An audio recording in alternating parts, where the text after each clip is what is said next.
And down it goes. That is my best friend, Darren. That is my best friend, Bobby. And this is the Hola Bud Podcast.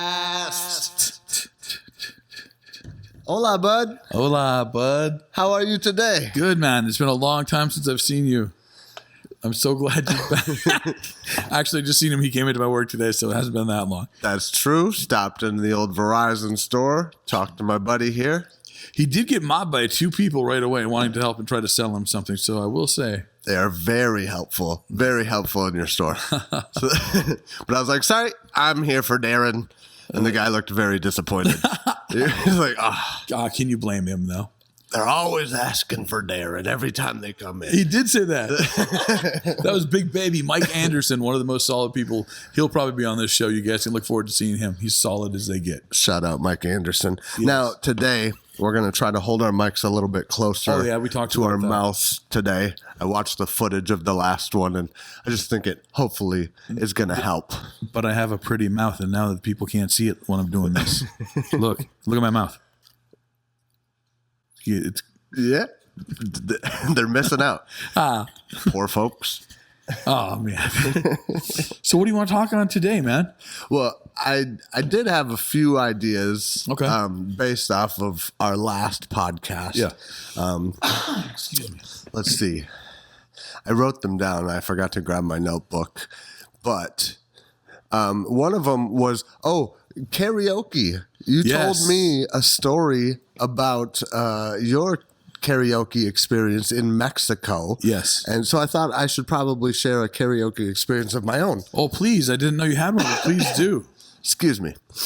He's got COVID. Let me sip my Northeast. No, I was sneezing a bunch because you got it very cold in here. So, and when I get cold, I get sneezy. I'll bring a heated blanket next time so he doesn't have to worry about that. Northeast is what he's drinking. Take I'll notes. wear pants next time. I was frisbee golfing right before I came here, so I was wearing shorts. It was a beautiful night tonight in Minnesota. It was perfect. I was where we're located. I was frisbee golfing with this girl that I met at the Nordic the other night. Actually, The Nordic. What a great place. Monticello, Nordic. yeah, I was out having a good time. Met this girl. We exchanged numbers. She's super cool. She hit me up today and was like, "Hey, you want to go frisbee golfing?" And I was like, "Yes, I do." Ooh. I got a perfect That is amount of time amazing. to do that and then go shoot a podcast. It was perfect. Oh, I love it. I love it. Yeah, so back to my karaoke story, though. So when I was a little kid, I used to sing a lot of karaoke. And I used to do mainly Guns N' Roses and Garth Brooks. Ooh. And a little Tim McGraw here and there. A little Don't Take the Girl. Those were my go-tos. But I remember one time I went to this bar. I think it's something else now. I don't even know if it's still a bar anymore, but if it is, it's a different bar. It's in St. Michael. Okay. And I was there with my mom and my aunt, and I sang a Guns N' Roses song, and then I tried to do this Garth Brooks song that was like, I'd never sang it before. It was super fast. I don't even remember what the name of the song is, but it's like he sings super fast, and I was trying to learn it and sing it at the same time. That's tough. That didn't work out. But that night there was like a contest going on, and the winner of the contest won limo tickets and a free night at the casino. At Mystic Lake Casino. Nice. Yeah. Solid. I was like 10 years old, right? And I won this contest. No way. Yeah. And so I'm like, I can't go to the casino. What am I going to do with this? Right. So my mom and her friend bought it from me for like $100 or something like that. They paid me off. That was a lot of money back then. Yeah, for a 10-year-old? Back then, also, that would be like $120 now. Yeah. So, Dude. So that is one of my karaoke stories. that is a great I one. thought I would share with you. That's wonderful. And I'm going to go on a limb, and I think the song you were trying to sing with Garth Brooks was Calling Baton Rouge.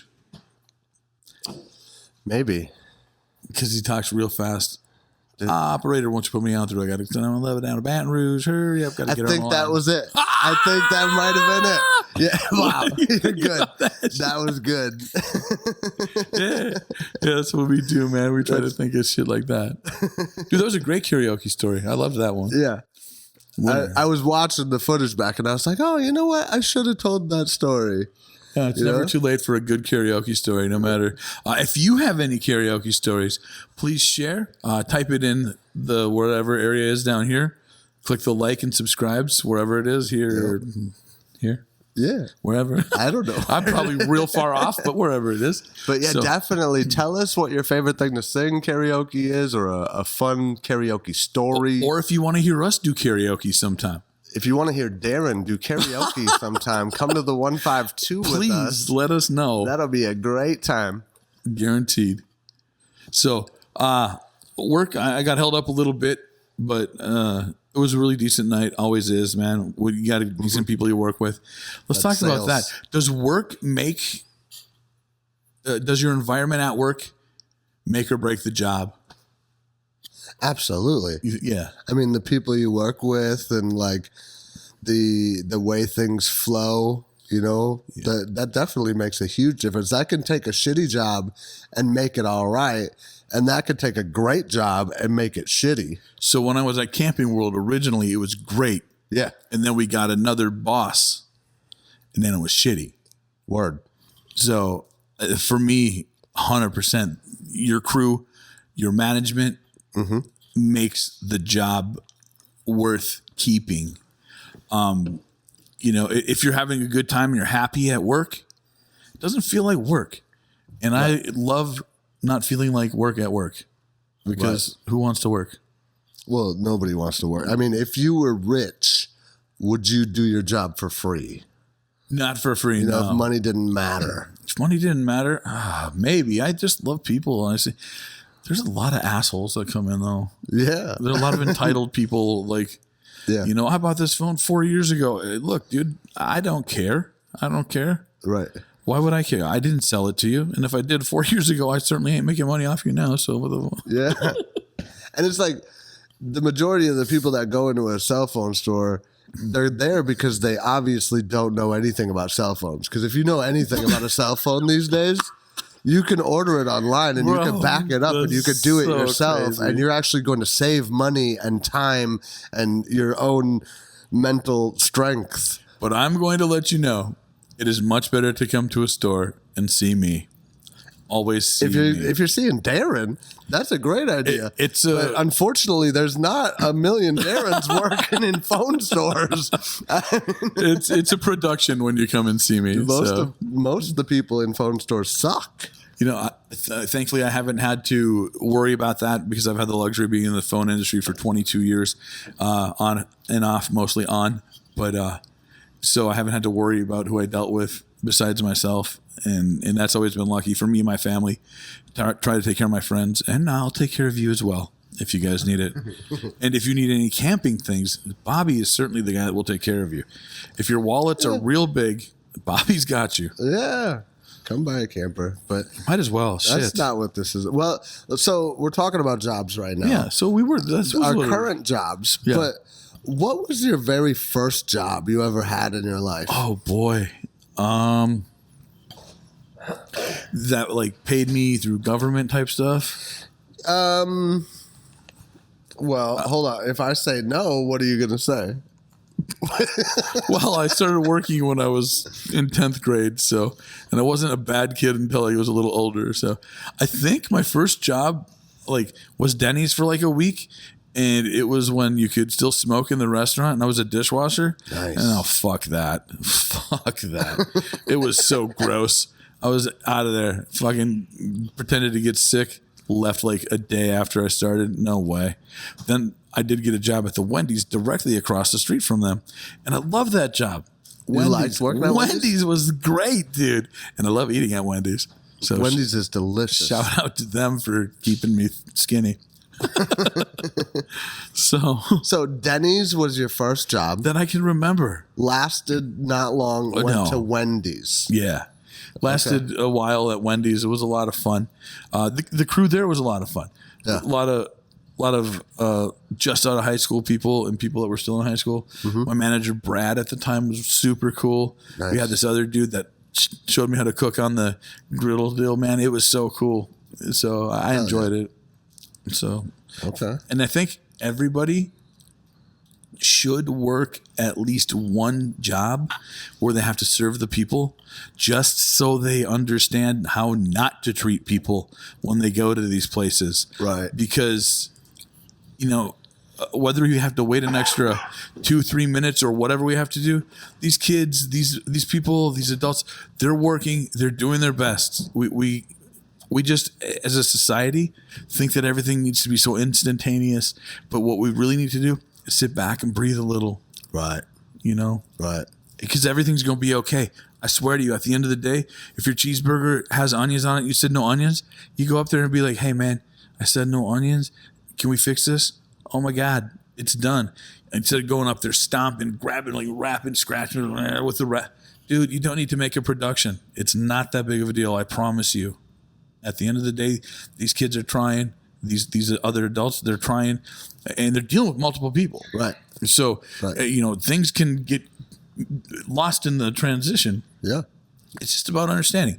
Everybody should have a job where they have to get yelled at by somebody. That's the prerequisite. That's what I think. Okay. I mean, I get that. Yeah. No, you're right. What about you, dude? What was your very first job that you can remember that were your government payroll? My first job was at the Ford dealership on the corner of Chelsea and Broadway. Okay. It's now Cornerstone, but it wasn't then. No, I remember. I was 16 years old. It was changing oil, and I didn't give a fuck about that because I didn't care about cars and I didn't care about working. Right. And there was a car that went through, and like they were rushing us, and I was new and I didn't know everything, and oil didn't get put in the car. Did it get taken out of the car though? The oil got taken out. It not put back in. And then the car left and the engine blew and I got fired. Yeah. The owner. You got fired for that? Yeah. Oh, man. I'm trying to remember what the owner's name was. I think it was Dave Peterson, if I remember right. He called me personally. Oh, that was nice. And was like yelling at me and like was asking me if I had ADHD. And I was like, yeah, I do, bro. Like, well, now that you ask, certainly. I didn't need your diagnosis, sir. Was he a doctor as well as a car owner, car dealership owner? I guess. I don't know. I mean, he figured it out. He knew. Man, that was my first job ever. Interesting. Yep. Man, take us back. I know you've done a lot of cool jobs in your life. Yeah, I've had some pretty cool jobs. Managed a pawn shop for 4 years when I wasn't in the cellular industry. That was kind of cool. That I think would be a cool job. I've always thought about working in a pawn shop. Yeah, that would be cool. I took a lot. And I learned a lot about jewelry at the time because not a lot of the employees were doing that. They were all more like into the guns and all that shit. Right. But I was like, man, jewelry, because there's a ton of money in that shit. Yeah. And knowing how to look at diamonds and other stones correctly and gold and figuring stuff out. And I did deal with a lot of people that were addicts, though. I could imagine. Sometimes you just can't give them what they want for their stuff, which is leading into a story. Are you ready for this? Bro, I need a whole ball. Come on. Bro, I'm going to give you very minimal of this ball on this story. Okay. So it works out like this. This girl comes in doing kind of little twitchy, little type shit. Oh, yeah. And she has a little bit of jewelry. She has this one ring. And I'm like, holy fuck, this thing is beautiful. And I got pictures of it. Maybe we'll post it on the Hola Bud deal in the comments. We'll post that maybe for someone to look at. Yeah. That would be cool. Yeah. I haven't showed you the other video yet, but I've been adding have you? things to it. Awesome. Yeah, I can't wait to see this. I can't wait till this turns out for all of us. It's just going to make this world a better place, honestly. That's what we're shooting for. But anyways, she comes in. I give her some money for this and for that. And then I'm like, you know what, girl? I can't do anything for this. It's silver. Now I'm a fucking liar. It was not silver. It wasn't? No, it was 14 karat. And I'm like, these stones are fake. And they weren't. Told her, all I can give you is $5 for this ring. Oh, shit. and she took it. She took the $5? Which led me to believe the ring was either stolen or she was really fiending. So I gave her the $5 out of my own money. It was definitely both. God, I gave her it out of my own money, which is illegal, whatever, bad boy right here. And I immediately, after she left, had my coworker go to the jewelry store in town. Right. I wanted them to professionally clean it, dip it in the white gold so it looked brand new. Yeah. Brought it up to Lock Jeweler in Monticello. Reputable business. They're solid. Jess works there. Go see her. She's awesome. Had them appraise it. How much did I buy this ring for? $5. $9,500 is what the appraisal was, dude. Oh my. Yeah. That was probably my biggest okie doke on somebody ever. Didn't even feel horrible because it was so pretty. And that person, she just needed to get high, and I gave her enough to get low. But she still contributed towards what she was needing. So that was my biggest okie doke from there. Dang. Yeah. Pawn shop stories with Darren. Dude, that could be a whole other thing, bro. Maybe next time we'll do another pawn shop story. Let's spread them out. We can spread them out. Yeah. They're fun, interesting. That's cool. That's awesome. Another interesting job. I was a prison guard. Prison guard. What prison? Yeah. Lino Lakes Men's Correctional Facility. Not the boys, the men's. So I spent a lot of time in the boys' facilities. The boys' facility was crazy. I was on the other side of the fence with the razor ribbon and all that stuff where getting out is impossible. Was it? Now, I've heard, I don't know if it's the whole prison, but isn't Lino Lakes a lot about sexual offenders? There's a great amount of sexual offenders in that prison. But it's not all? No. Okay. No, there's some that are in there for murder, and those were typically the coolest people. The dudes that killed people because they're just like, man, I just want to do my time. Fuck all this bullshit. Right. I just want, they were cool. When I was there. And they've seen how dark things can be. For sure. So they're like, dude, I'm just trying to chill. Just now. let me do me. And but a lot of the people at that prison when I was there were sex offenders, and they were trying to rehabilitate them because that's kind of what the programming and stuff at that place was. Right. Whether or not it worked, we all have our opinions on that. But the thing is, I never disrespected anybody there. No. I figured these guys can't even go to the fucking grocery store, dude. So I'm not going to be a dick to all of them. Oh, there was one guy who was kind of a dick. They are receiving their justice. Yeah, it's got to be tough to not be able to wake up and hug your kids and see your significant other or your mom or your family. Right. It's got to be rough, and it's not my job to make it any more difficult. My job was to keep them safe, and I tried, and I did for the most part. Yeah. One joke I would always like to play on this one guy was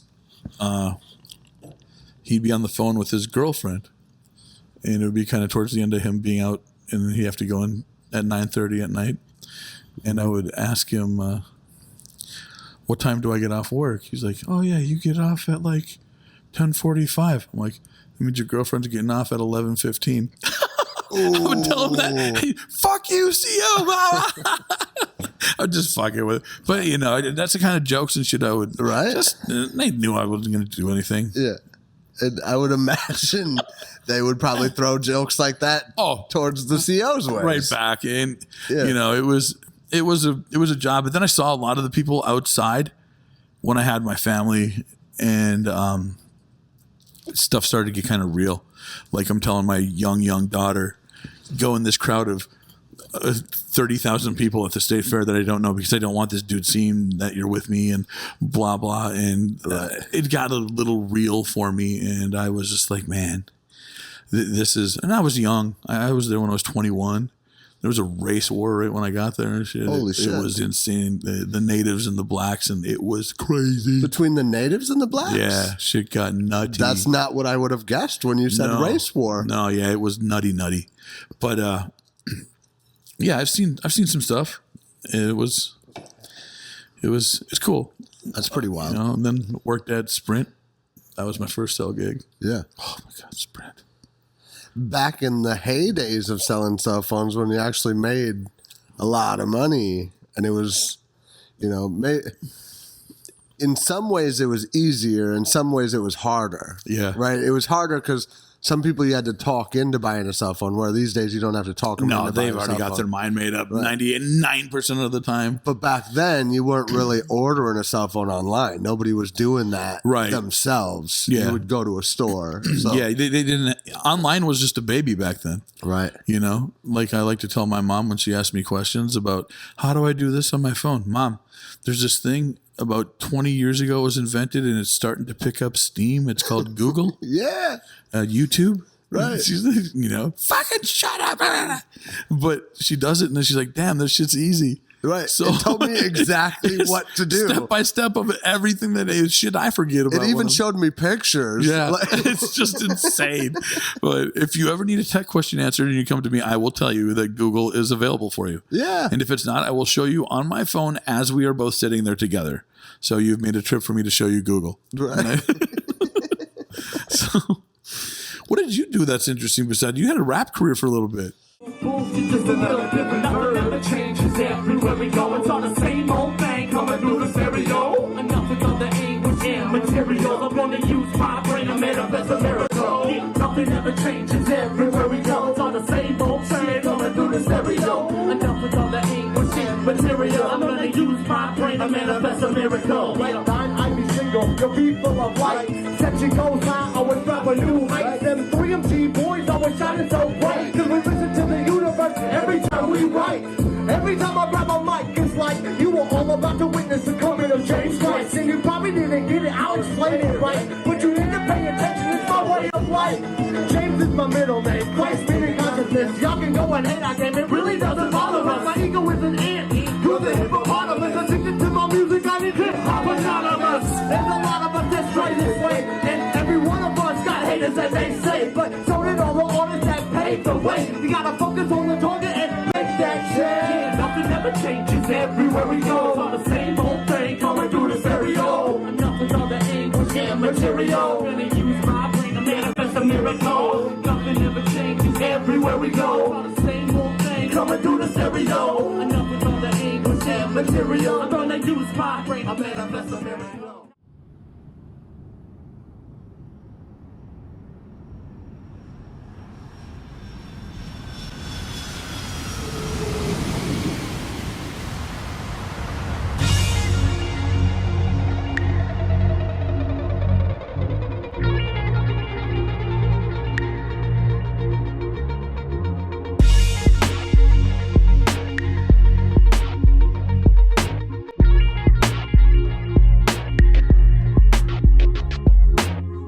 On the beat or like paint on the concrete. Art like baby, love the people that's around me. Like Southern County, put your hands up. Put your hands up, I said put your hands up. Words on the beat or like paint on the concrete. Art like baby, love the people that's around me. Like Southern County, put your hands up. Put your hands up, I said put your hands up. Now wave them all around, manifested miracles, we came to get down. Monticello, Minnesota is now my town. And from here on out, I be handling the sound. I astound people on the daily. They try to say it's luck, I said lucky I'm not lazy. It's crazy how they try to stop me and replace me. But negative energy will never ever faze me. I take it in from you and transform it. Send it all out like 100 bees swarming. I could be a shelter whenever it is storming. I could be a warm blanket on a cold morning. Make you never wanna leave here, make people never heard of us. Wanna come and see here, cause we here. In my 3MG gear, learn to release fear. Close two eyes, one still open so I see clear. Words on the beat or like paint on the concrete. Art like baby, love the people that's around me. Like Southern County, put your hands up. Put your hands up, I said put your hands up. Words on the beat or like paint on the concrete. Art like baby, love the people that's around me. Like Southern County, put your hands up. Put your hands up, I said put your hands up. When I was a kid, the Chronic just dropped. Starter jackets for the shit. Gunshots popped and I still rocked it. Hip hop never stops, this is how I live. KRS-One, Nazareth Kim, now his brother Ali, slugging St. Paul Slim, and that boy my son, yeah, he taught me how to live each day like an artist and change my surroundings. Paint my own picture, make a new view. If you change the way you think, you can make a new you. Manifesting miracles if you need a new coup. It's just simple physics, man, it really isn't voodoo. But we do the hottest shit around, making all the party people Monticello bound. I am claiming this territory, marking this ground. 3MG 950, man, you can keep your crown. Words on the beat or like paint on the concrete. Art life, baby, love the people that's around me. Like Southern County, put your hands up. Put your hands up, I said put your hands up. Words on the beat or like paint on the concrete. Art life, baby, love the people that's around me. Like Southern County, put your hands up. Put your hands up, I said put your hands up.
Yeah, I mean, I used to make music. Yeah. I've done a lot of different types of jobs in my life. I've done a lot of different types of construction, roofing, siding, hardwood flooring.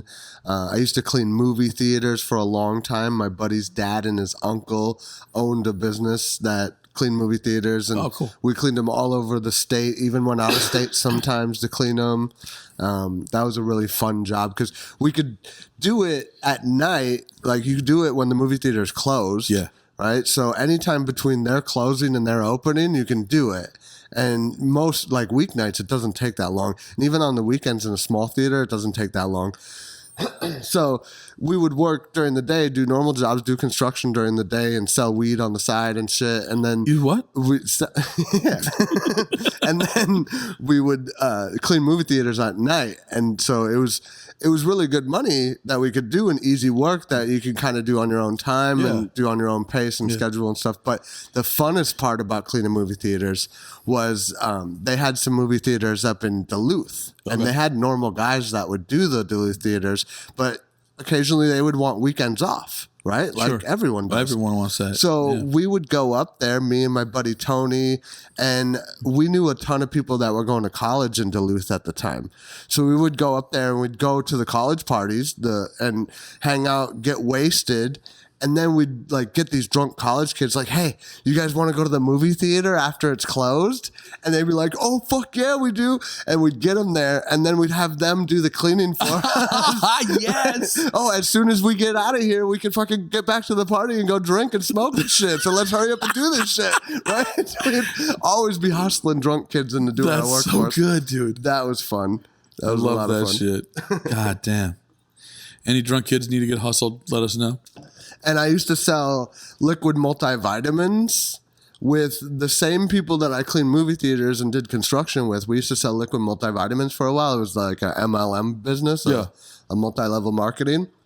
And we would go to different states and do like fairs, county fairs, state fairs, shit like that. Set up a booth and go to different states and sell this. Yeah. Wow. And then set people up. And we had a bunch of business in Montana and Michigan. We would go back and forth there all the time, and that was a lot of fun. Like, meet all kinds of cool people, interesting people, and then just party all night. Dude, we went to Michigan one time, and we're there, and of course I need some weed, right? You know me, I can't Not go you. long without smoking weed. So I'm like, I'm gonna go find somebody to get some weed from. Yeah. So I'm walking around, and I see these group of kids, and they're all covered in tattoos and piercings, and I'm like, oh yeah, those dudes can get me some weed, right? And so I walk up, and I'm like, hey, blah blah blah, get me some weed, and they're like, yeah, definitely. We're partying tonight. After you're done working, you should come over and hang out. I'm like, cool. So this is Michigan? Michigan. Okay. I forget what town it was. It was not too far from Detroit, but I don't remember what town. But so we're like, fuck yeah. There was 4 of us on this trip. And so we go to this party. We're drinking, we're smoking, we're hanging out. And like I said, these people were covered in tattoos. Yeah. But it wasn't just tattoos. They were also into brands. Yeah. Fuck. They were at this party giving each other brands. I don't know if I can hang with Yeah, that, and they're dude. like, dude, you want one? I'm like, fuck no. Hell no. Like, I love tattoos. I would not let you tattoo me at a house party, but I definitely don't want your branding. You know what I mean? I'm not doing that shit. Should we do an episode of Hola Bud where we get branded with Hola Buds? Branded? No. I'll get a tattoo, but not A tattoo? I would get a Hola Bud So- tattoo. Okay, I'll get your face on me, Oh, and you get my face on you, the Hola Bud. that's actually a really cool idea. Yeah. That's a really cool. Yeah, I let would us be know if down you guys think that would be cool. I would do that. And interact with us a little bit because I love interaction. I love all you guys, all you girls, all you everybody's watching. I appreciate it. I know Bobby does too. So tell everybody about us because we just want to get famous and we want to bring you along with the ride. So and Sunkissed, this is our second time in a row with you out here. So we're hoping you take note. I'm drinking Northeast tonight. He's got that. He doesn't really change up. He's a Northeast fan. Northeast is my favorite beer. I love the taste of it. Plus, it's brewed right here in Minnesota. I always like to support local whenever I can. Always. So it's delicious, and I'm glad so many bars around here have it. Occasionally, I'll go to a bar that doesn't have it. Really? But most of Most the of time, them- majority of the time, I'm finding a Northeast. Yeah, it's good. That's a good thing to support your local, of course. I want to talk about music for a minute. Music makes the people come together. I just want to. Is there a song that you hear that brings you back to like a specific moment that you just absolutely love and you can associate it to a song? A lot of them. Is there? Oh, A lot of them. okay. Yeah. All right. So the first one that comes to my mind is there was a Mike Jones song. You know Mike Jones? Mike Jones. Who? Mike Jones. Who? Yeah, that dude. So he did a song.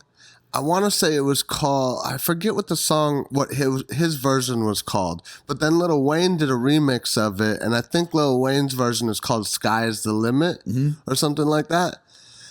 That song and a bunch of other songs actually remind me of a very specific period of time when me and my friends were partying in St. Cloud a lot. Okay. Like a lot. Yeah. Partying really hard and just like everyone was really happy and having fun a lot. And so whenever I hear that song, immediately it puts me at that party in St. Cloud. Yes. You know? Yes, I like that kind of stuff, man. Because then you just can't help but smile a little bit. Right. You know, it's crazy how music can do that. Right. Like music and a certain smell. Oh, yeah. Can do that. It's just, oh wait a minute, I remember this. Right. You know, stuff like that. Right. It's interesting. I just find that it's way more powerful than I think a lot of people think. Subconsciously, it does more to us than we know. Right. And that's good. That's okay. Right. So like, Well, because everything is a frequency, right? Everything in this world is made up of atoms, and those atoms are held together by a frequency, yeah, right? So memories are built off of frequency. The song was a frequency. So it's like it puts you into that vibe, into that wave, right? It attaches to that specific thing. What song comes to your mind right away? It's not really a happy place, but it's not a sad place. Yeah. It's the very first time I ever saw this video. It's from Shelley Wright. It's called "It Was." Shelley Wright. It Was. Oh, dude, it's such a beautiful song, and she's such a beautiful woman. I was watching the video. I believe I was in high school, and I started crying watching this video. And I haven't listened to it for years. And I put it on about a week and a half, 2 weeks ago. I'm sitting over there on the love seat, and I'm watching the video again, and I start crying again. Bro, it was just like, so I had to go onto the comments section of the video. Right. Cried 25 years ago, 30 years ago, 100 years ago, whenever I seen it the first time. Yeah. Cried now. You know, just that same exact feeling. It just overtook me.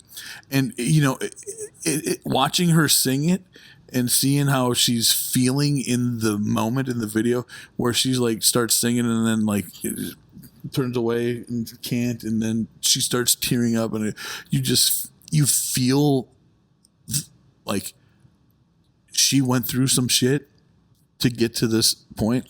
Right. And if anyone's ever had a love that slipped away or something, like they thought that they had a love that slipped away. Yeah. It just smashes your face in, dude. It's incredible how strong it is. And, they don't really play her anymore because she came out as lesbian many years ago, and at that point that wasn't cool to do that. So the country music industry kind of disowned her for that, and that's kind of shitty because she had some pretty good songs, good music, but that song just not too long ago just set me over the edge, and I'm crying, and I'm just like I'm messaging my daughter, oh, I'm so sad, and I don't even know why. But so I have a comment, and then I have a story. Okay. So one, like how you said that song, that frequency triggers that emotion in you. Yeah. Right. That artist that sings that song came from an emotion. And in order to get that same emotion in that song every time they perform it, they have to tap into that same energy that song came from. Yeah. Right? And that would be terribly difficult to do, like, especially a song that comes from like trauma or pain in your life. Yeah.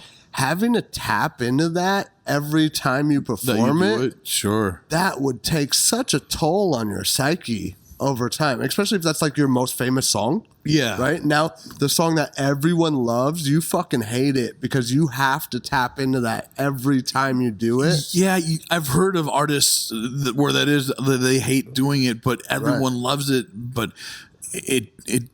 they can't stand it. Right. You know, I've heard of that happens before. a lot. Yeah. Yeah.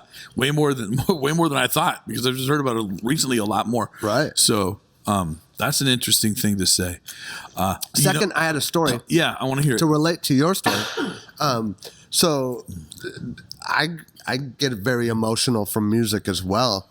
And one of my most favorite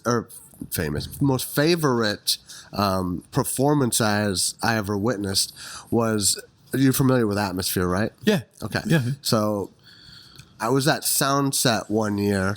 I don't remember which year it was, but I think it was one of the first years they were at Canterbury when they moved over. When they moved from Minneapolis to Canterbury? Yeah. Okay. One of the first years they went to Canterbury, I think it was. I was there with some people, but then I got like not taken away, but like then they came in and took him. I got separated from the people I was with, and I was by myself, which at a concert, at a music festival, I actually really love. I like going to music by myself. Yeah. Because then it's like I'm not affected by the other people. I could just pay attention to what I want. I could walk away if I want, whatever.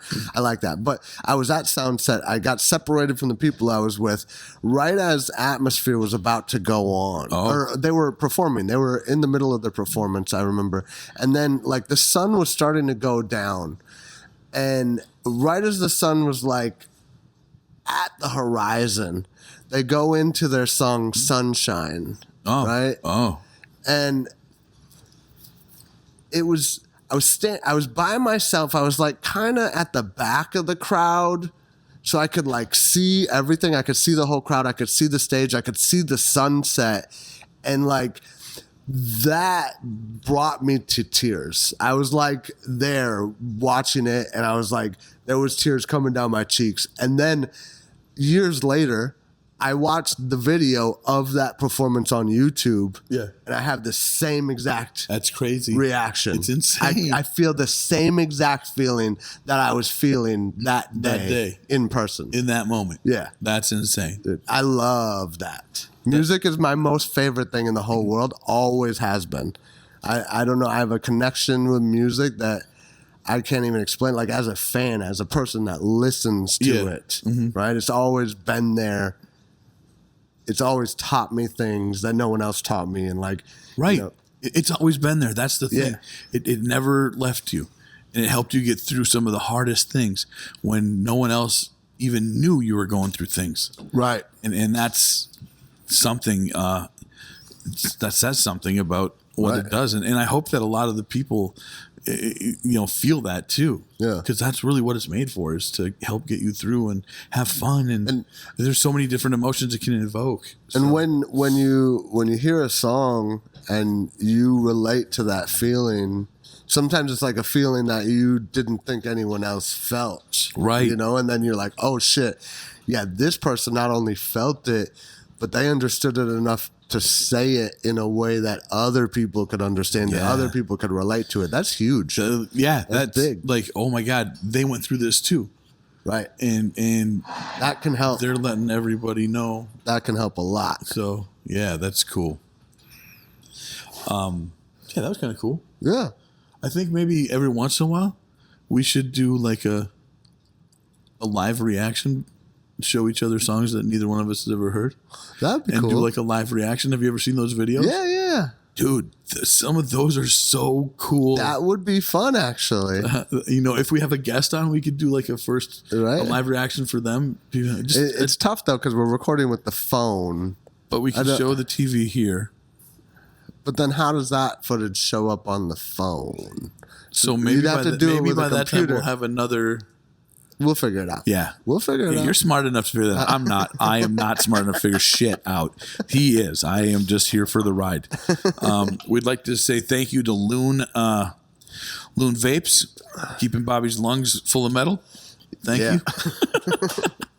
I got to get back off the vapes and off the cigarettes. I've been on them lately. It's not good. I got to get off of them before the winter comes, because my asthma gets so bad in the winter time that if I'm smoking, I'll probably die this year. Okay, well then, as a community, Hola Bud, let's cheer Bobby on to get him off of that shit. You can do it. You can do it. So another thing I wanted to talk about was, a lot of people watching this, they might have seen my other YouTube channel, might be familiar with my normal, regular Robert Skoog Documenting Minnesota YouTube channel. Yeah, that's the shit. Go to it if you haven't. But I actually have another channel that I don't know if I told you about this, but I do a scratch-off lottery ticket every single day. You did tell me about this. That's is it. So cool. Yeah, it's called My Left Pocket Money. I'm going to put a link to it in the bottom of the video. That's awesome. I mean, the videos do fairly well so far. I've only been doing it for a few weeks, but so far it's doing well. YouTube actually, last week they sent me an email saying they terminated the channel for violating policy of like scam and spam and misleading information. Yeah, and I emailed them back. I put in an appeal. I was like, "What do you mean? I use a unique ticket every single day. Yeah. It's not misleading. I keep track of my progress. Right. And I see lots of people doing this. It's not a scam, right? And they immediately sent me a response. They were like, "Oh yeah, we made a mistake. We're sorry. We're going to reinstate your channel." Yeah. Thank you, YouTube, for realizing that you made a mistake with my friend Bobby Skoog. I appreciate them correcting the mistake, but I'm wondering like why it happened in the first place. That is kind of bizarre. Maybe a scam? What, you're trying to make people send you lottery tickets? That maybe other people were reporting me, like other people that do lottery ticket videos. They were like, "Oh, we don't want the competition." This dude, It's because they're probably ain't as good as yours. their videos ain't as good. suck. Their hair don't look as good as No, mine. that is some They goddamn don't dress nice as hair. cool as me. Fuck no. Look at your shirt, your shoes, and your watch. Man, They're not going to get rich like me. this dude's fashion. Oh, man. So if you're into lottery ticket videos, check my video out. Give it a subscribe. Even if you're not, it's cool Yeah. as hell. Just hook it up. And it's one half of Hola Bud. So if you're into Right. this, you're into that by default. Right. If I can make some money off the lottery ticket videos, I'm only going to put that money into Right here. better equipment for the Hola Bud podcast. So So we want him to pull a big scratch one day. it's a win-win-win. That's what we were talking about yesterday. Win-win or win-win-win. The more things that we can associate with everything to get the win-win-win, that's what Right. we want. That's when you were telling me about it. Not yesterday, day before. When you were telling me about it, that's the way we want things to go. Yeah. A 3-way win. Winning for 3. I like 3 ways. I like winning. So 3-way win. That was good. This has been a fun show. Yeah. I do want some of the subscribers to put suggestions on what we should do too. Absolutely. I want if you them got to stuff, be as interactive with us as they can. yes. If you got stuff you want us to talk about, let us know. If you got questions for us, Yeah. let us know. For sure. If you want to be on the podcast, if you want to come sit right here right here in the middle right of in us, the middle. let us know. If you've got a location you want us to come do a podcast at, For sure. We will do that. That would be so great. let us know. The more that we can get out with you guys, the better. The more that you guys see that we honestly and really are about you and not just about ourselves. Because there's a lot of people out there that are just about themselves. Yeah. But we're saying that we want you to be just as big a part of this as we are. And we ain't going to forget where we came from. I know that Bobby and I have been working on this it's been a dream for a long time. And it took a lot of crazy shit to happen for it to actually come true. And we got a lot of people that are backing us that really want to see this succeed. And I want this to take off just as bad as the next person wants theirs to. But we can't do it without you. And when I say that we need you, I mean it. So That was good. I think we'll wrap it up there. yeah. That's good for the night. So thank you very much for watching. We appreciate you. Love you all. We'll see you on the next one. Like, oh my fucking God. Right.